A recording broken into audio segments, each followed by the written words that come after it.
Muy feliz sábado a cada uno de los que están aquí presentes y de los que nos escuchan a través del internet. Esta semana nos toca la lección número 11. Ya solo nos quedan dos para terminar. Y esta lección se titula Discipular a los líderes espirituales. Bueno, una lección un poco difícil en cuanto a que últimamente los líderes espirituales, ya sea de la iglesia adventista o de cualquier iglesia, pues tal vez no están haciendo las cosas como deberían de hacerlas, pero Dios nos enseñó por medio de su palabra cómo se debía discipular a estas personas. El versículo para memorizar nos dice algo, varias cosas importantes. Y dice, en aquellos días él fue al monte a orar y pasó la noche orando a Dios. Y cuando era el día, llamó a sus discípulos y escogió a 12 de ellos, a los cuales también llamó apóstoles. Lucas 6, 12, 13.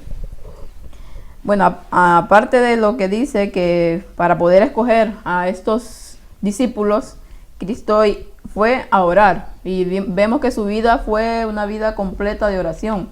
Pero dice algo importante aquí que me llamó la atención a mí, no sé si alguno lo vio. Y cuando era el día, dice, o sea que había un día determinado para elegir a sus discípulos. Esto nos vuelve a mostrar que Dios tiene un día determinado para cada uno de sus eventos, que no lo hace como ya lo hemos dicho en las conferencias, tal día o no, mejor el otro día. Dios tiene un día para cada uno de los eventos que Él tiene trazado en su reloj profético. Nos dice aquí la lección, aunque Jesús siempre se mantuvo activo en su obra de hacer discípulos, reconocía que su jornada terrenal era corta. Por lo tanto, se concentró en entrenar a discípulos para que continuaran la obra después de que Él se fuera. Era tanto su Señor Maestro como su Señor Entrenador, ambas cosas. Aunque enseñar y entrenar están relacionados, enseñar generalmente se refiere a la comunicación de conocimiento, mientras entrenar sugiere la formación o la calificación por medio de la práctica y la disciplina.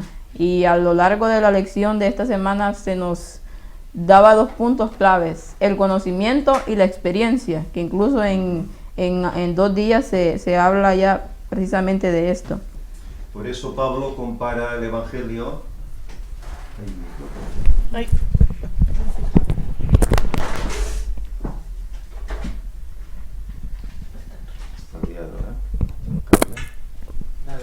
Sí, decíamos que Pablo compara al Evangelio y a sus seguidores como atletas que corren en el estadio, ¿no? Que se preparan para poder recibir la corona, ¿eh? Y esa es la preparación que Jesús estaba dando a sus discípulos. Aparte de escogerlos, mira, tú y tú correrás. Pero luego necesitaban una preparación que Él se la iba a dar durante 3 años y medio. Exactamente. Y no solamente con conocimiento que Él les transmitía de su palabra, sino que con la experiencia, con el ejemplo, con el testimonio que Él les daba a sus discípulos, los estaba entrenando para todas las dificultades que le iban a venir a lo largo de su discipulado. La preparación de los discípulos para el liderazgo ciertamente involucra recibir conocimiento. Sin embargo, el crecimiento espiritual era prioritario.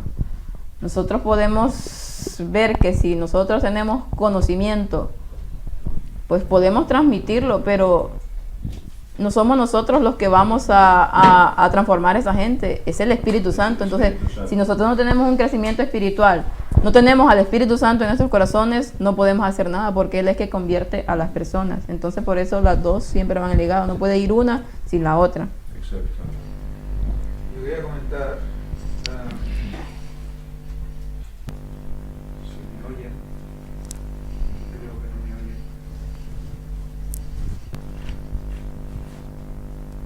Creo que no me oyen. ¿Me oyen? Rafa, ¿sabes si me oyen? Hola, ¿sí? ¿Sí? Ah, no. Solo aquí. No, no funciona. Hola. Bueno, no, yo quería comentar que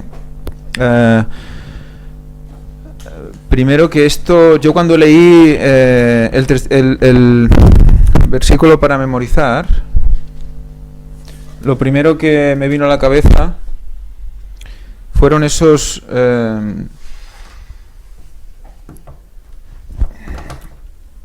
cuando vi que escogía a los 12, dice, cuando era el día, llamó a sus discípulos y escogió a 12 de ellos,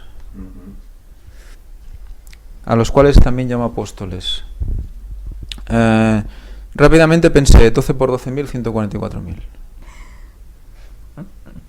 144.000. Y es como si nos estuviera diciendo cómo elige a las personas que van a ser ciertamente líderes.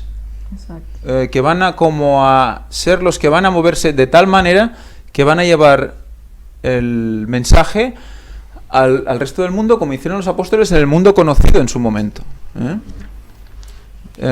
O sea que rápidamente me vino esa sensación de que como si nos estuviera enseñando que realmente busca y decide quiénes son los que van a llegar hasta el final y los que van a promover todo su mensaje especial para el tiempo del fin. Es la sensación que me dio y bueno, es lo que quería compartir con vosotros. Ese crecimiento espiritual, esa preparación de la que habla aquí es la que tenemos que afrontar con toda la diligencia posible.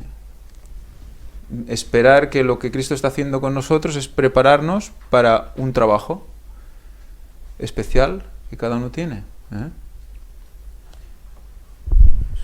Y miremos que esa preparación no solamente, requiere lo que ya hemos hablado, sino que a veces para poder prepararnos, para dar un mensaje al mundo, hay que pasar por ciertas dificultades, porque es la única manera en que nosotros aprendamos a tener fe. Vemos que los discípulos, cómo aprendieron a poder sobrellevar todo lo que ellos pudieron hacer. Afrontaron una de sus mayores pruebas, que fue la muerte de Cristo, porque con eso quedaron totalmente chasqueados. Pero eso, aparte de lo que ya conocemos, de lo que significa para nosotros, hizo que los discípulos pudieran enfrentar con mayor fe lo que se les venía encima, porque también padecieron de los sufrimientos de Cristo, porque vemos cómo fueron perseguidos, cómo fueron vituperiados por el nombre de Cristo. Entonces, a veces nosotros tal vez pasamos por pruebas o por situaciones difíciles y a veces nos quejamos y pensamos que si estamos con Cristo, pues no nos deberían de pasar estas cosas, pero ciertamente todo eso es para nuestro propio bien. Por eso lo sobrellevaron, ¿no? Pudieron sobrellevar esa carga por la preparación que habían tenido durante todo ese tiempo al lado de Jesús. Amén. Todo eso los preparó para que cuando luego tuvieran oposición por parte de sus hermanos judíos, aún se gozaran de tener esa tribulación. En vez de lamentarse, aún se gozaban de sufrir afrenta por el nombre de Jesús. Y por la esperanza de que volvería. Exacto, eso les movía. Exacto. La parte del domingo nos habla de que el liderazgo comienza aquí. Quiero que alguien me pueda leer Lucas. Quería sí. una opinión. Que a veces pensamos qué maravilloso era el momento de que los discípulos estaban al lado de Jesús, ¿no? Que eso sería el no va más, si nosotros lo pudiéramos tener y esto. Pero recordemos que entonces la obra que ellos hacían era un poco limitada y tampoco tenían la comprensión que debían de tener acerca de la obra de Jesús, ¿no? Y en cambio, cuando Jesús les dijo, es necesario que yo me vaya para que el Consolador venga, fue precisamente la obra del Espíritu Santo en sus corazones la que hizo que todo aquello revivara con mucho más ímpetu, ¿no? O sea, que teniendo a Cristo en el interior de nuestros corazones, por así decir, se puede hacer muchísima más obra que si lo tuviéramos al lado.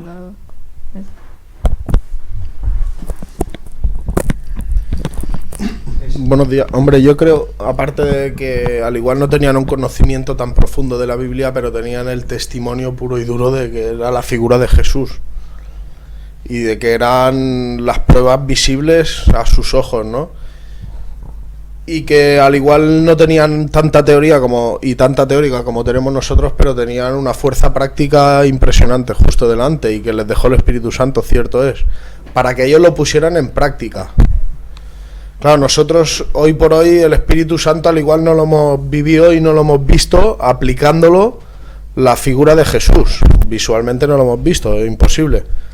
Pero tenemos mucha más teoría también. Tenemos pruebas científicas y históricas. Pero claro, si yo pudiera elegir, preferiría tener menos teoría y mucha más práctica. Y si encima es al lado del Gran Maestro, mucho mejor, ¿no?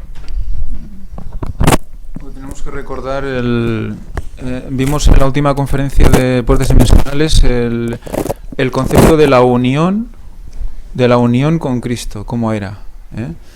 No era al lado de, sino que era en Él. En Él de tal manera que éramos, o sea, que su sangre, la que salía de su costado, simbolizaba a nosotros mismos. Porque había comunión en su sangre, comunión en su cuerpo. Y vimos que la palabra comunión era partícipe. Y vimos que venía de unión, pero un nivel de unión, que había diferentes niveles de unión con diferentes palabras, y ese nivel de unión era el máximo nivel de unión explicable, posible, porque formaba parte lo uno de lo otro. O sea que, como Adán y Eva. Y entonces, ya no me acuerdo lo que iba a decir.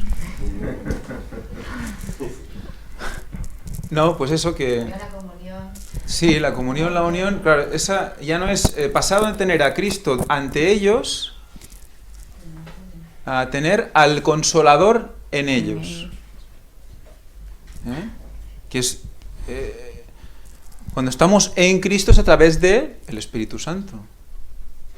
O sea que es, fijaros, a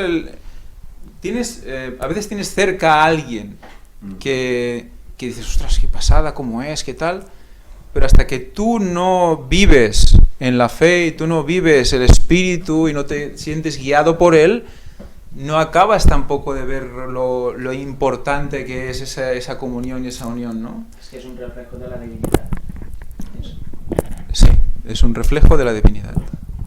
Sí, no, es tener a Cristo mismo en nosotros. Sí, sí, es que claro, Es eso, o sea, vemos que la divinidad, pues, son 3 en 1.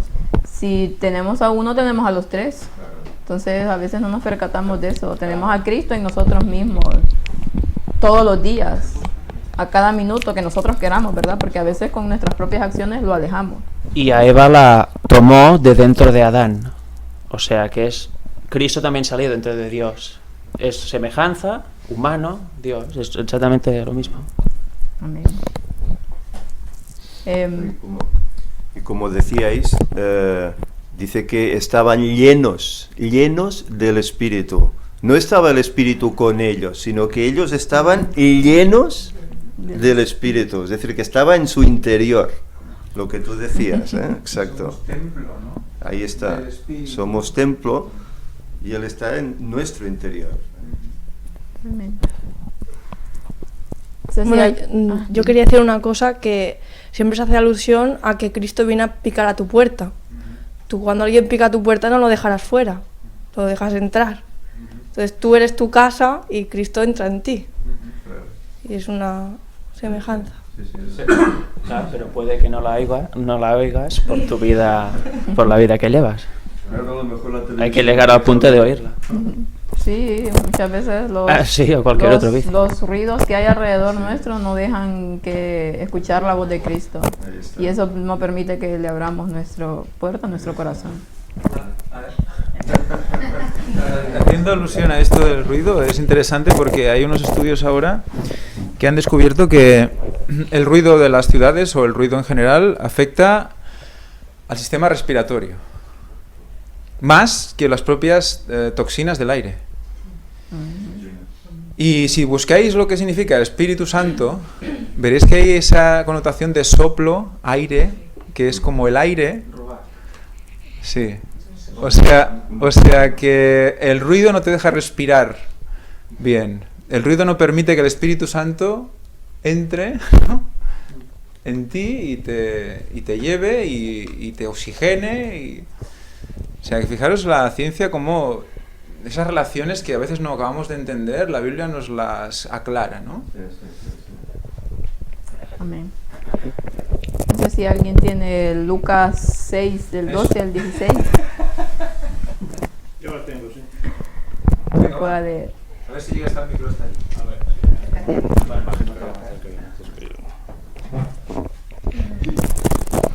En aquellos días él fue al monte a orar y pasó la noche orando a Dios. Y cuando era de día, llamó a sus discípulos y escogió a 12 de ellos, a los cuales también llamó apóstoles. A Simón, a quien también llamó Pedro, a Andrés su hermano, Jacobo y Juan, Felipe y Bartolomé, Mateo, Tomás, Jacobo, hijo de Alfeo, Simón llamado Celote, Judas hermano de Jacobo y Judas Iscariote, que llegó a ser el traidor. Ahí nos hace la pregunta, ¿qué hizo Jesús antes de elegir a sus discípulos? ¿Y por qué esto era tan importante? Oró. Puso en oración, Pero no una oración de un momentito, oró toda la noche. Toda la noche, ahí donde quería llegar. Para poder tener esa luz del Padre, tuvo que estar toda la noche en comunión.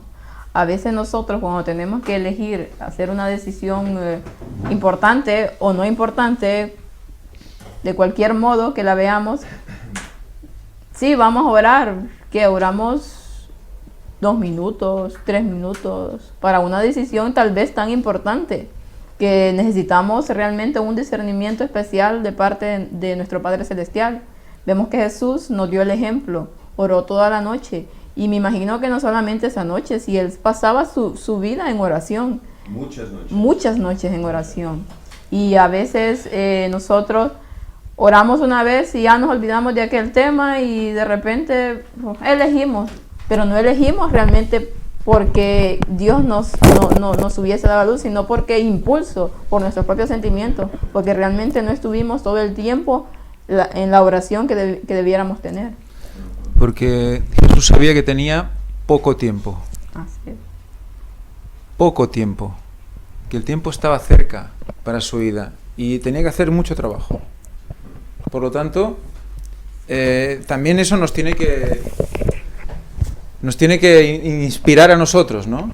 Que dices, bueno, sí, tenemos que dormir y tenemos que hacer una vida según la Reforma Pro Salud, y tenemos que cuidar nuestro cuerpo y tenemos que dormir las horas para poder estar atentos y estar preparados.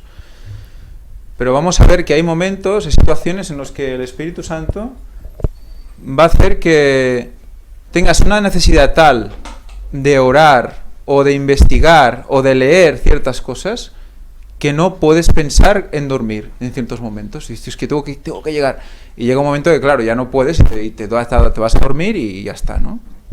Pero quiero decir que Elena White explica claramente cómo habrá personas que tendrán que sacrificarse. Sacrificarse en el sentido de que no podrán tener una vida normal, en el sentido de estándar, de tranquilidad como la conocemos, sino que tendrán que sacrificarse en esfuerzo, redoblar sus esfuerzos en estudiar, redoblar sus esfuerzos en predicar, tendrán que ir de aquí para allá, tendrán que predicar ahora aquí, ahora en otro lado, o sea que hará un esfuerzo no sé, diferente a quizás el resto de sus hermanos, ¿no? ¿Y qué hizo Jesús? Tuvo que hacer eso. Tuvo que hacerlo y además muchas veces. Y en muy poco tiempo tuvo que llegar a mucha gente y tuvo que hacer muchos milagros y muchísimas cosas, mucho trabajo, constante trabajo, ¿no? Y por eso, en algunos momentos, pues necesitaba retirarse, ¿no? A orar y luego también a veces a descansar o a ver a sus amigos, ¿no? A Lázaro y a la familia de Lázaro, ¿no? Que se sentía como en casa allí. Entonces era una manera también de esa pequeña desconexión o relajación, ¿no? Que todo el mundo necesita, incluso él, ¿no? Pero que viendo su vida vemos que también, si dice que en el último tiempo será como los días de Noé, y él nos lo recordó. Noé también tuvo su tiempo. Dice, ostras, sí, 120 años, vale, pero es que vivían 900 años antes las personas, ¿eh? Era la comparación es, si hacemos la regla de 3 nos queda mucho menos, ¿eh? No sé si la habéis hecho, pero Sí, claro. queda como menos, ¿eh? Entonces todo ese tiempo es dedicación constante, ¿eh?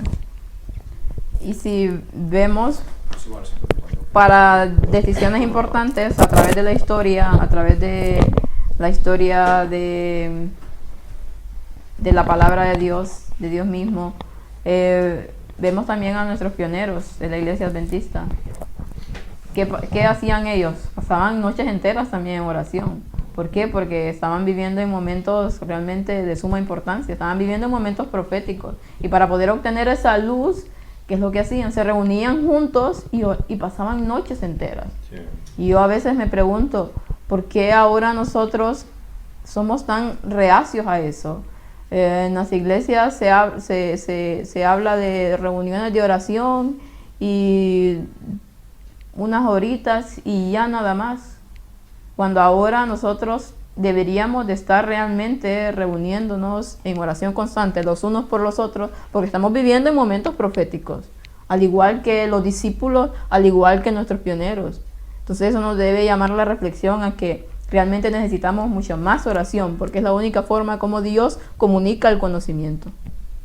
En relación a lo que decía Ángel, me he acordado de, por ejemplo, la obra de algunos traductores de la Biblia, que yo leí no hace mucho, que es, no sé si era Reina Valera, que tradujo toda la Biblia, y le llevó 20 años de su vida traducir toda la Biblia, 20 años. Pues esa persona seguro que tenía esa, lo que decía Ángel, esa sensación de que no le iba, que le quedaba poco tiempo, y aprovechaba el mínimo tiempo posible para hacer esa obra que él creía tan importante, ¿no? Es un poco esto. Y a partir de todo eso que hizo esta gente, estamos nosotros. Amén. Aquí. Así es. Mira, aquí dice esto, en esta versión dice esto, mira, la versión aquí dice lo otro, mira porque esa gente estuvo ahí quemándose en los ojos. Ahí se cumple la profecía de y la ciencia se aumentará y la gente andará de un lado para otro, ¿no? Yo el otro día estaba ahí en el jardín tomando el sol y contemplando las flores y nada más que veía aviones, digo, cuánta gente se mueve, ¿eh? Y solo tengo un trocito de cielo y nada más que veo aviones. Y ahora la ciencia, ¿a qué nos está llevando? A poder hacer descubrimientos arqueológicos y a poder copiar una Biblia en 10 segundos, que es lo que tarda en copiarla a un ordenador o descargarla desde el móvil, pero la versión que quieras, y enviarla a cualquier punta del mundo. Eso lo explicas hace 2000 años atrás y no se lo creen. O sea, que ahora el que no quiere leerla es que no quiere. Es que no quiere. No que no puedo, no, es que no quiere. ¿No? Sí. Claro, el que no se quiere llegar a informar es porque no quiere, porque la verdad está, y ya no solo a través de la Biblia, sino a través de cultos, a través de conferencias, a través de predicaciones, a través de todo, porque Sí. te metes en internet y tienes cualquier tipo de predicación, cualquier tipo de mensaje, cualquier tipo de profecía, todo, lo tenemos todo, ¿no? Por eso dice que al final no habrá excusa. Por eso llegará el Evangelio a todo el mundo y no habrá nadie que diga, no, es que a mí no me dijeron nada. No, todos lo sabrán. Y todos tendrán la oportunidad de decidir. Sí. Hey, yo ya te lo dije, ¿no? Dios dirá, yo ya te he informado. Hay muchos medios para ello, pero a pesar de todo, el Señor dará de su Santo Espíritu para que el fuerte pregón termine la obra. Termine la obra, exactamente. Y no tenemos excusa porque vemos que si en tiempos de persecuciones, ya sea de los primeros cristianos o de el momento de los valdenses y a través de la historia, esta gente no tenía lo que nosotros tenemos, no tenía internet, no tenía ni la Biblia como nosotros la podemos tener. Si les tocaba pasar, ahí vemos otro ejemplo, noches, días enteros escribiendo la Biblia a mano. Copiaban porciones. No tenemos excusa realmente, porque estas personas nos quitan las excusas totalmente, porque si ellos pudieron transmitir el mensaje, que por lo cual también nosotros hoy lo tenemos, porque se mantuvo ese remanente fiel, entonces ahora nadie tiene excusas. Pasemos. Sí, pero esto nos lleva a la comodidad y a la relajación. Eso en parte está bien, los avances, pero los avances también nos llevan a eso, a acomodarnos. Ellos no tenían... Ya está ahí, ya lo haremos, ¿no? Ya lo haremos. Amén.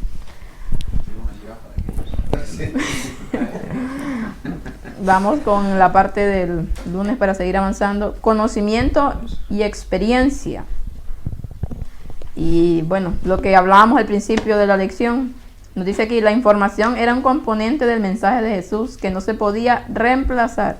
La información sola no puede transformar, sin embargo, cada transformación incluye información. Ciertamente los conceptos no poseen poder inherente para iniciar cambios. El Espíritu de Dios, obrando en los corazones humanos, constituye el elemento necesario para la conversión. Lo que decíamos, no puede ir una desligada de la otra. La información es... de sufrir, que solo tenemos un micro hoy y tenemos aquí a la compañera Carla que está corriendo con el micro para arriba y para abajo. Bueno, pues la información lo que hace sobre todo en muchas ocasiones es como activar una célula dormida de tu cerebro, que la tienes ahí, que no sabes bien que la tienes, ni sabes dónde está, pero de repente hay un dato, hay una palabra, hay un concepto que te viene a la mente por algo que has escuchado, porque algo que has leído, y eso gira totalmente, y es cuando como que ahí ya se activa toda la cadena de acción del Espíritu Santo en ti, ¿no? Por eso necesitamos el conocimiento, no como tal, sino como herramienta, para nosotros mismos, para afianzarnos y también para transmitir y para cazar, porque también Cristo lo hace así, ¿no? También el concepto del lazo, tender lazo, como hemos visto en muchas palabras hebreas, ¿no? Para recoger a su pueblo a través de esa información. Dice aquí, el conocimiento bíblico junto con el Espíritu de Dios constituyen la combinación espiritual que transforma a las personas y a las sociedades. El discipulador necesita esforzarse con fe y estudio por tener ambos elementos. ¿Qué es lo que pasa ahora con el mensaje tradicional del mundo cristiano? O tiene una cosa o tiene la otra, pero no tiene ambas. Por eso es que cuando llegan personas a los pies de Cristo, no hay un cambio en sí en ellos, no vienen con ese ímpetu que deberían de venir. ¿Por qué? Porque no se les instruye debidamente. Vemos que las dos cosas son importantes. Si tenemos un solo conocimiento, no vamos a tener esa experiencia espiritual. Sabemos tantas cosas y podemos hablar y contarle a la gente, pero realmente no hay nada que pueda transformar a esa otra persona. Pero si solamente tenemos esa experiencia y no tenemos el conocimiento, si solamente tenemos lo que llaman los evangélicos, esas emociones y lo que nos dice aquí, eso de que tengo el Espíritu Santo, que puedo, que lo siento, que esas demostraciones que realmente no son del Espíritu Santo, sino que de otro personaje, entonces no podemos decir que podemos transformar vidas totalmente, porque es el Espíritu Santo quien nos transforma con ambas cosas. El cristianismo se tiene en alta estima la inteligencia, el pensamiento y la imaginación, la existencia de pensamiento razonado en todas las escrituras, el tremendo respeto ofrecido a los maestros dentro del judaísmo, la invalorable atención que los escribas dedicaban a conservar los escritos antiguos, todo testifica de la importancia del conocimiento. Pero aquí nos dice, no obstante, ciertos sectores del cristianismo, lo que habíamos dicho, han elevado la emoción, los sentimientos y la experiencia por sobre el conocimiento. Y debemos de tener cuidado. Yo realmente que en todo el tiempo que, bueno, desde que nací, que llevo siendo adventista, muy pocas veces, por no decir nada, he visto realmente personas convertidas a Cristo. Bueno, en algunos relatos misioneros que yo escuchaba, yo podía ver, pero verlo, vivirlo, no lo he vivido nunca hasta este momento. Cuando veo yo que vienen personas a los pies de Cristo por medio del Espíritu Santo, por medio de este ministerio, y yo me quedo sorprendida cuando escucho y leo los testimonios. Realmente digo, Señor, es el Espíritu Santo obrando en los corazones. ¿Por qué? Porque personas que eran de una manera conocen a Cristo y cambian totalmente su vida, se transforman. Entonces, ¿por qué? Porque hay un conocimiento y hay una experiencia. Ambas cosas están ligadas. Incluso personas que son agnósticas totalmente, ¿no? Ateas totalmente. Y por este mensaje pues llegan al conocimiento de Cristo y aceptan a Cristo. Y esto es obra del Espíritu Santo y lo vemos más que nunca, ¿eh? Amén, sí. Y con el tema de las emociones es muy interesante porque el Espíritu Santo se encarga de,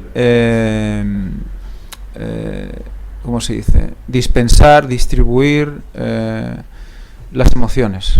En el momento que tú, de manera racional, y como dice Elena White, desde la fría razón, porque ella habla de que son desestimados muchas personas por el hecho de presentar las cosas con fría razón. Cuando tú vas indagando y vas mostrando con las capacidades que Dios te ha dado, con el don que Dios te ha puesto. La base de datos de virus ha sido actualizada. Muy bien, estamos todos seguros, hoy estamos más seguros que nunca. Se me pasa por no apagar el altavoz cuando toca. Muy bien, pues ahora que estamos actualizados, ya no me acuerdo lo que estaba diciendo. ¿Dónde estaba? Fría razón. Ah, la fría razón, sí, vale. Pues eso, que los que digan que la Biblia no es emocionante, también que se lo hagan mirar, ¿eh? Es que no la han leído, ¿no? No, pero a lo mejor la han leído, pero no la han, como dice, escudriñado o profundizado, o han empezado a dejarse llevar, ¿no? Por el querer saber, ¿eh? Seguro que cuando estás leyendo la palabra de Dios, te viene una pregunta a la cabeza en cualquier momento que estás leyendo. Muy bien, esa pregunta no es una duda. Esa pregunta es una puerta. Es una puerta. Es algo que el Espíritu Santo está diciendo. Por ahí. Y a veces decimos, esta pregunta no la sé. Esta tampoco. Sigo para adelante. Uy, esta tampoco. Vale, es que si no voy a adelantar, no voy a acabar el año bíblico con esta tontería al final, no. Y es que el Espíritu Santo te hace parar en ciertos puntos de la palabra de Dios. A veces estás leyendo y te tiras 3 capítulos y vas haciendo, mira, qué guay, es que ameno, ¿no? Y de repente, flash. Dices, ¿y esto por qué? ¿Y esto por qué? Y te estás en un capítulo 3 meses. Dices, bueno, pues eso es algo que el Espíritu Santo te está mostrando, te está diciendo, tira por aquí. Y lo que vas a encontrar te va a poner los pelos de punta en muchas ocasiones y va a hacerte ponerte de rodillas y adorar. Pero otra cosa muy diferente es buscar una situación concreta, un contexto, una coyuntura concreta para que esa emoción se manifieste. Eso es muy diferente. Es decir, mira, yo hoy me voy a emocionar, ¿no? Y decir, me voy a poner esta música y me voy a poner a leer un salmo que me emociona mucho y ahí un rato, ¿vale? Y entonces me voy a poner ahí como a levitar y a pensar en que estoy elevándome al Señor y, ¿no? Eso es provocar una situación que sí que vas a tener esa emoción, pero estás quizás obviando que eso lo quieres hacer tú, pero no es quizás lo que el Espíritu Santo quiere para ti en ese momento. Una cosa muy diferente es cantar un himno antes de hablar, que eleva el corazón, y eso lo hemos visto muchas veces, y prepara el corazón para entender algo, para leer algo, pero siempre previo a algo racional. O sea que nuestra mente tiene un papel importantísimo, lo hemos visto en todas las conferencias, ¿no? O sea que pensar que también nuestras emociones también se generan en nuestra mente, ¿no? No es solo... El impulso tiene algo que ver con la mente también. Si vemos, hay una gran diferencia que el mundo cristiano, por así decirlo, no percibe, bueno, la mayor parte, porque se les da un mensaje y un conocimiento equivocado acerca de las emociones y los sentimientos. Si vemos el mundo protestante, evangélico, pentecostal, cualquiera de esas ramas, se dejan llevar mucho por eso, por las emociones, por el tipo de música, porque más que todo son música. Ellos en sus predicaciones con música y estridente. Cada vez entra más dentro de la iglesia adventista. Total, a esa parte Eso iba. es lo negativo. Me adelantó. Sí, debe de ahí. Que lamentablemente toda esa influencia ha venido a nuestra iglesia, desechando totalmente lo importante, el conocimiento de la palabra de Dios, el poder realmente alabar a Dios como es debido. ¿Por qué? Porque todo el mundo protestante evangélico se ha metido en nuestra iglesia, y ahora pasan que en cultos de sábado por la mañana cantando, mayor parte del tiempo, según lo que he escuchado, y lo he vivido también en algunas ocasiones, en sociedades de jóvenes cantando eso, todo, y el programa que unos 15 minutos de estudio de la Biblia, si se puede llamar estudio a eso, entonces ese es el problema. Y no vemos que realmente eso nos está totalmente alterando nuestro sistema nervioso, porque a mí personalmente la música estridente, la música, ya sea batería, guitarra eléctrica, a mí me altera mi sistema nervioso. Y tal vez antes no lo hacía mucho porque a mí todavía me gustaba, por así decirlo, pero ahora me lo altera totalmente, me pone de mal humor, me amarga prácticamente. Pero en cambio yo escucho algún himno de la iglesia, a mí me provoca paz. Esa es la sensación que a mí me da. Entonces digo, mi espíritu santo no puede contener con este tipo de música. En cambio, si estoy escuchando algún himno, yo siento paz, mi sistema nervioso está reposado, está tranquilo. ¿Pero por qué? Porque tal vez, no porque yo sea santa, no sé qué, sino porque he permitido que el Espíritu Santo vaya cambiando eso en mi mente. Le he brindado mi voluntad en esa parte. Sé que todavía tengo muchas cosas que aún no ha logrado porque yo no he querido, porque la cuestión es que Él quiere, pero nosotros no queremos, y ahí está el problema. Pero entonces, ¿cómo pueden las personas que se dicen adventistas realmente dejar que toda esta influencia entre en la iglesia? ¿Pero por qué? Porque todavía el corazón no está transformado, y esa es la verdad. Bueno, para ir terminando, porque ya se nos está haciendo tarde, quería leer algo importante en la parte del martes. Lo último, bueno, no es el último párrafo, pero a ver, aquí dice: los discipuladores del siglo XXI deben relacionarse completamente con las Escrituras. la fuente de la información espiritual auténtica.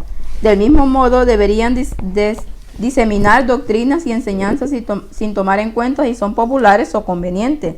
Dios espera que los creyentes maduros no retengan nada y guíen con paciencia a los conversos infantes a una comprensión y aprecio, siempre en expansión, de las maravillosas verdades del cristianismo que transforman las vidas, especialmente la verdad presente de los mensajes de los 3 ángeles. Me llamó la atención porque realmente no se nos dice mucho en estos estudios de escuela sabática, y ahí está la clave de todo. Para poder evangelizar a una persona, para poder hacer discípulos, hay que darles la verdad presente para el momento. Si no, no va a haber un cambio. Si no, no va a haber una entrega total a Cristo. ¿Por qué? Porque cuando estas personas están viendo lo que está pasando en relación con lo que la Biblia venía mostrando, hay una tensión. Captan lo que Dios les quiere decir. Entonces, si nosotros no estamos predicando la verdad presente para ese momento, vamos a llenar la iglesia de gente mundana cristiana, más mundana que cristiana, porque ciegos guiando a ciegos. Ciegos, exactamente. Ciegos guiando a ciegos. Ciegos guiando a ciegos que van a ir a caer en el mismo hoyo todos.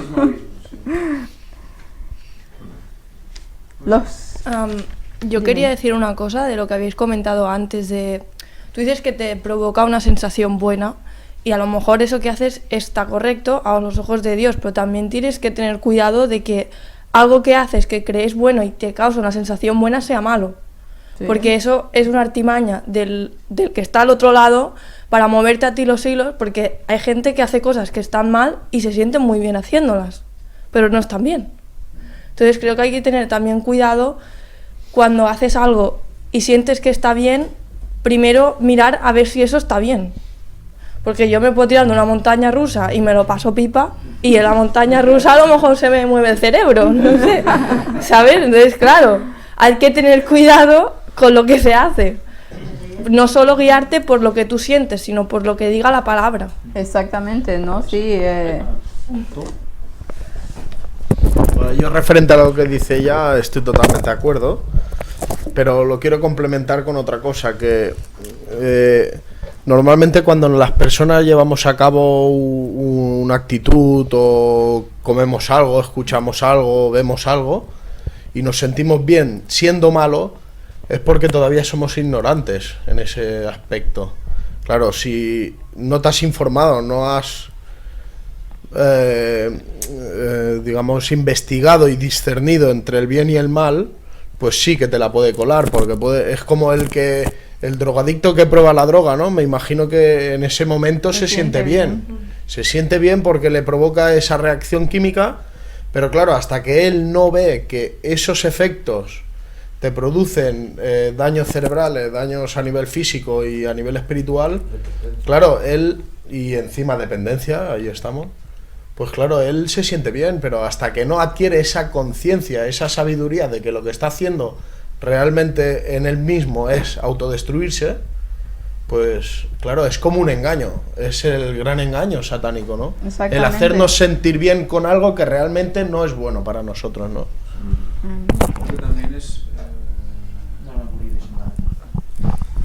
Y también tenemos que tener en cuenta que no es solo una cosa la que analizamos cada vez, sino que es un conjunto de vivencias que tú estás teniendo en tu vida. Entonces tú ves que todo va moviéndose hacia una dirección, ¿no? Y que cada vez que te vas moviendo en esos pasos que marca la palabra de Dios y marca el espíritu de profecía, te vas sintiendo mejor. No podemos apartar el sentimiento de la razón, ni tampoco la razón del sentimiento, ¿no? Lo que no podemos hacer es llegar a entrar en un sentimentalismo enfermizo, ¿no? Totalmente. El equilibrio, lo que decimos siempre, ¿no? Lo que es la palabra que creo que debemos tener siempre en nuestra mente, ¿no? El equilibrio físico, mental, espiritual. Sí, ser perfecto. Ser perfecto pues viene por ahí, ¿no? Que normalmente la sensación sea consecuencia de una aceptación racional de Dios. Por la lógica vas a tener sensaciones. Por aceptar lo que te explica la palabra de Dios vas a tener unas sensaciones. Entonces sí que toda tu vida lleva a una dirección y ves que vas tomando decisiones que están apoyando la anterior sin negar la mayor, sin negar lo antiguo. Y eso también te hace ver que vas por buen camino. Sí, exacto. Yo cuando me refería a sentirme bien, me refería a que sentía paz. La paz que solo Cristo puede dar. Esa paz que tú experimentas en momentos de oración, esa paz que tú experimentas cuando haces una oración y ves que Dios la contesta, esa paz que experimentas cuando estás leyendo la palabra y vas adquiriendo ese conocimiento y vas cada día viendo lo perfecto y lo maravilloso que es Dios, a esa paz, a ese sentirse bien de que realmente el Espíritu Santo está obrando de una manera perfecta y maravillosa en nosotros. A eso yo me refería. Es que es una paz tipo carbohidratos. Sí, es una paz tipo carbohidratos. Luego está la paz tipo chute de azúcar. Se fue. Sí, la paz tipo chute de azúcar solo es buena cuando la estás tomando. Entonces se acaba el efecto y yo quiero más de eso, quiero más de aquella, ay, quiero otra vez. Eso es lo que experimentan en el mundo evangélico, pentecostal. Sí, eso, es el momento sí. y ya. Claro, si tienen ganas de ir al culto rápido, que pase la semana para meterse aquella dosis, ¿no? Sí, no, es así, es que la droga funciona a nivel emocional, ¿eh? Sí, funciona a nivel emocional. Y claro, la paz carbohidratos es la paz de que tú la tomas y se acaba el himno y tú sigues ahí. Te quedas con la paz. Sigues ahí, sigues pues con esa tranquilidad. Sí, lo vas asimilando, lo vas degradando poco a poco, eso va fluyendo dentro de ti y esa paz te llega hasta el momento de la oración de la mañana y esa oración te llega hasta el momento de la oración del mediodía y te llega hasta el punto de leer un poco la palabra de Dios y vas manteniendo ese aporte. Fijaros ese estado. Sí, fijaros como la relación alimentación-emoción, hasta en eso es importante, ¿eh? La reforma por salud no es solo cuerpo por el cuerpo, ¿eh? Y no es lo mismo en que tú te vayas a sentar a comer cosas que realmente no deberías comer y en el momento, ay, qué rico, y ya después te queda el cargo de conciencia. Parece que hablas por experiencia, no sé. Sí, ya lo digo. Se ha notado ahí un tono de sinceridad absoluta. No, sí, a veces vamos a la mesa, comemos algo que sea nuestro cuerpo, pues lo sentimos, esa sensación de que qué rico. Pero en el momento que acaba, bueno, aparte que te quedas mal, porque sientes en tu cuerpo el daño que te ha hecho, también te siente, el Espíritu Santo está totalmente diciéndote que está mal lo que hiciste. En cambio, cuando tú comes algo que realmente va a beneficiar a tu salud, que tal vez en ese momento no te agrada, pero después te quedas tranquilo. ¿Por qué? Porque es algo que realmente Dios ha permitido y te va ayudando a cada vez más aceptarlo más y aceptarlo más todo el momento que ya y te gusta. Con esto de la euforia, mirad cómo en cualquier situación de euforia, sea porque uno está en un campo de fútbol gritando como un cebollón, o bien en momentos de cultos religiosos que están saltando, danzando, como vimos en la última conferencia, ¿verdad? Mirad que en esa situación nadie se plantea interrogantes. No. O sea, no, sencillamente es una euforia desmedida que en ningún momento lleva un razonamiento de lo más mínimo. Si acaso será pero para bien o para mal, incluso insultando al árbitro o al jugador de turno, ¿no? Pero en cambio, el estado de paz tipo carbohidrato, como dice Ángel, tiene su riesgo, y eso es lo que a veces no somos conscientes. Esa paz nos lleva a un estado siempre más horizontal, más llano, digamos, ¿no? Siempre es más igual, porque implica que tu carácter ya tiene que ser así. Pero a su vez, eso te plantea más cuestiones, y a su vez te plantea que el diablo también te quiere vulnerable. Entonces, en un momento de euforia ya te tiene, porque normalmente es lo más fácil, tú ya no razonarás, estarás desconectado de Dios con una euforia del otro lado, por supuesto, ¿eh? Pero en cambio, en un momento de paz, ¿cuántas personas, y esta semana mismo me estaba escribiendo alguien muy consagrado al Señor, que está en un proceso de dudas tremendas, porque circunstancias de la vida se le han regirado, y automáticamente el diablo, ¿qué hace? Pues ir a por ti, y tú tendrás esa paz, pero esa paz, esa graduación tan lineal, es siempre mucho más vulnerable a los ataques de Satanás. Otra cosa es que cedas o no, pero evidentemente tu estado mental está en un punto que es más fácil de recepción de conceptos desde fuera. En este caso, Satanás intentando influir en las mentes, ¿no? También, al mismo tiempo, tenemos por el otro lado que Dios también nos intenta influir. Pero es un estado de conciencia en el cual tú siempre tienes que estar decidiendo. Del otro modo no, es un estado que estás siempre en la punta de la cumbre y allí no notas nada más, ¿no? Pero entonces, sí, claro. Entonces, por eso ser cristiano equilibrado es una lucha constante. Y recordemos que Elías dice que era como nosotros, ¿no? Semejante, pero también ¿en qué? En pasiones, o sea, muy conectado con Dios y se fue al cielo, pero estaba siendo chinchado continuamente por Satanás. Entonces, ese punto no lo debemos olvidar, ¿no? A veces el equilibrio, no, a veces siempre tiene sus problemas. Y ahí siempre la situación y lo que decía de siempre estar alerta, de nunca creer que lo hemos alcanzado todo, o sea, de nunca creer que estamos bien, de que siempre hay algo que alcanzar. Siempre hay una meta más que alcanzar. Es por eso que cada vez que la persona se va acercando a Cristo, se va sintiendo más pecador, porque va viendo el carácter perfecto de Dios y va viendo nuestra pecaminosidad. Entonces es de siempre estar buscando mejorar, siempre estar, no quedarse ahí, no quedarse en ese nivel horizontal, sino que siempre tratar de ascender, tratar de mejorar como personas. Porque, como decía Víctor, es una cuestión día con día, minuto con minuto, decía Pablo en la palabra de Dios, cada día muero, todos los días muero.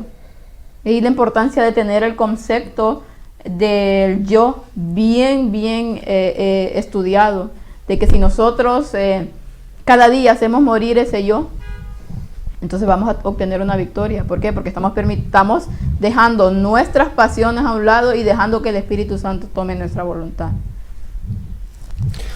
Bueno, yo creo que sobre lo que decía el Víctor en el punto de vista del estado de ánimo, que tiene que ser equilibrado, o sea, no solo la dificultad ya que conlleva tener ese equilibrio, sino que cuando tú estás en ese equilibrio, toda la fuerza que mueve estas masas de euforias y tal, te viene y lucha contra ti, porque son como aspiradoras que te quieren llevar a ese pozo, ¿no? Y que cuando tú estás en ese equilibrio es cuando te vienen todo tipo de pensamientos, normalmente son de pensamientos de la naturaleza donde tú eres más débil, depende de si puede ser la alimentación, al que fuma, el que bebe porque bebe. Claro, si tú esos pensamientos no los ves y no los retienes y cuando una vez ya los tienes, que dice, es verdad, es que son pensamientos, los dejas ir y te apoyas tu mente y tu atención en Cristo, te vuelven a chupar. La aspiradora esa se te la lleva. Por eso nuestra mente tiene que estar fundamentada en Cristo, que es la roca, ¿no? Amén, sí. Porque si los pensamientos te vienen y tú no los detectas y dices, no, esto no me interesa a mí yo lo que quiero es Cristo, te vuelven a chupar, ¿no? Y estás como arriba y abajo, vuelvo a salir a la paz, me vuelven a absorber. Y eso es muy difícil, pero si queremos ser de los últimos y agradar a Dios y estar en la perfección, ese trabajo de meditación en Cristo se tiene que hacer, porque es básico, porque si no nuestra mente va a ser como un colador, ¿no? de suciedad. Y es ahí la importancia de con qué nos estamos alimentando, tanto por lo que comemos, claro, por lo que vemos, por lo que escuchamos, por lo que respiramos. ¿Por qué? Porque si no lo hacemos, no vamos a mantener ese equilibrio. Ay, por eso al fin de los tiempos se recomienda también vivir en el campo, porque en el campo todo va a ser mucho más natural, porque si yo quiero estar en meditación en Cristo y estoy en la fábrica, porque a mí me pasa que estoy en una fábrica trabajando con mucho ruido, intento estar en meditación aunque esté trabajando, te lo dificulta mucho. Te lo dificulta, esos son problemas añadidos. Yo tengo que trabajar, pero yo sé que mi trabajo es bueno para unas cosas, pero me dificulta otras, ¿no? Claro, pues, ¿qué voy a tener que acabar decidiendo? Irme a vivir a la montaña, pero todo esto a través de oración y que el Señor vaya moldeando tu vida, también estés preparado para aprovecharlo al 100% y que llegue la situación, ¿no? También, y ponerlo en oración, yo creo, ¿no? Es por eso que ¿Querías decir algo? Sí, pero bueno, sí. No, voy a... Bueno, no sé si... evidentemente la paz duradera o la paz que estábamos hablando ahora no implica pasividad. No tiene que implicar pasividad, no tiene que implicar una comodidad en ese sentido, ¿eh? Un poco la idea era destinada a que esa paz nos tiene que seguir ayudando a afrontar las cosas del día a día de una manera comedida, ¿no? Y de no tirarnos por una ventana a la primera de cambio, ¿eh? Que es lo que pasa cuando tienes euforia, y porque después de la euforia viene la depresión, y luego quieres otro chute para llegar a la euforia, si no puedes vivir, ¿no? Es un poco lo que nos está llevando a la sociedad actual, si nos damos cuenta, ¿eh? Entonces yo creo que el trabajo pero dirigido por Dios, o sea, decirle a Dios, quiero hacer tu voluntad, ¿cuál es tu voluntad para mí hoy? ¿Cuál es tu voluntad para mí en esta vida que tengo que vivir, en los pocos años que quedan en este mundo? ¿Qué tengo que hacer para ti? Entonces poco a poco vas viendo cuál es tu trabajo y tu línea. Dices, yo, esta línea, parece que continuamente vas mirando hacia atrás, miras años atrás, y dices, parece que Dios está poniéndome una línea. Bueno, pues esa línea es la que te marca el Espíritu Santo. Pues mirando atrás, te afianzas, mirando lo antiguo, te afianzas en lo nuevo y confías y sigues confiando. Y las dudas que se pueden plantear, o los retos que se pueden plantear, los asumes a partir de lo que has vivido y eso te da confianza para afrontarlos, ¿no? Para seguir esta línea hay que vencer el temor. Sí. Es lo máximo. Si vences el temor, ya está. Sí, el miedo a... O sea, no puedes tener miedo a que Dios se equivoque. Tú te puedes equivocar, pero eso lo ha permitido Dios. Entonces, el último párrafo de la lección del viernes, del texto de Elena White, dice, en esta primera gira los discípulos debían ir solamente donde Jesús había estado antes y había conquistado amigos. Su preparación para el viaje debía ser de lo más sencilla. No debían permitir que cosa alguna distrajese su atención de su gran obra. Amén. Si algo que tenemos delante nos va a llevar o nos ves que nos está poniendo en la mente en cosas que no es lo que es nuestra línea, la línea que te está marcando el Espíritu Santo a lo largo de toda tu vida, pues quizás no es lo que tienes que hacer, ¿no? Y sobre todo darle la oportunidad siempre. Dios te está guiando, quiere lo mejor para ti, llueve para justos e injustos, para todos. Por lo tanto, te irá mostrando cuál es el camino, la solución a ese problema que tienes tú en ese momento, esa duda que puedes tener. No podemos al primer cambio, después de todo lo que ha hecho Dios por nosotros, al primer cambio decir, no, ahora por esta frase que he oído, niego todo lo otro. Entonces, no vamos por el buen camino aquí.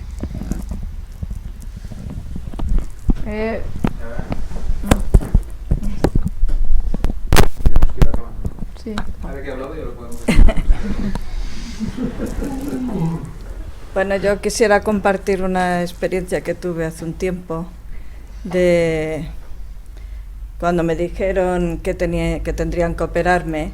Yo estaba, bueno, nerviosa, ¿no? Por lo que pudiera ser, todo eso, ¿no? Y mira, y un día se me ocurrió de ponerme unos cuantos himnos para ver si me levantaba el ánimo. Y la verdad es que me fue muy bien, porque una tarde que estuve, una horita poniéndome himnos de estos, como de estos de la iglesia, Pues eso me reanimó tanto, me dio una confianza tal en Dios, que ya me duró hasta cuando me operaron y el posoperatorio. Y bueno, me sentía tan bien, después de operarme me sentía tan bien, que todo el mundo se sentía contagiado por mi buen humor que tenía yo. Amén. Y aparte de eso, la recuperación fue, bueno, fantástica. O sea que realmente, si confías plenamente en Dios para lo que pueda pasar, realmente Él te da esa inyección de confianza necesaria y pasas mucho mejor los malos tragos. Amén, amén. Bueno, ya para terminar, solo quisiera dejarlos con el pensamiento de que la mejor forma de poder discipular, que está hablando la cartilla, ya sea a líderes espirituales, a quien sea, la mejor forma es lo que decíamos antes, morir cada día nosotros y pensar en los demás. Si nosotros estamos ocupados haciendo el bien por las demás personas, estamos ocupados en tratar de alcanzar a esas personas para que sean más, para que estén a los pies de Cristo, yo creo que nos vamos a olvidar de nosotros mismos y realmente todo lo demás va a viniendo por añadidura, como dice la palabra de Dios. Buscad primeramente el reino de Dios y su justicia y todo lo demás vendrá por añadidura. Siempre tratemos de pensar en hacer el bien a las otras personas, en predicar la palabra de Dios, en trabajar por los demás, que eso nos llenará de alegría. Claro, no descuidando nuestra propia vida, no descuidando nuestra propia búsqueda de conocimiento, pero de esa forma también estamos ayudando a los demás porque después se lo transmitimos a ellos. Entonces siempre pensemos que cada día que morimos a nuestros gustos, a lo que a nosotros nos gusta, estamos viviendo para los demás. Así que eso es lo que les quería decir. Bien, vamos a terminar con algún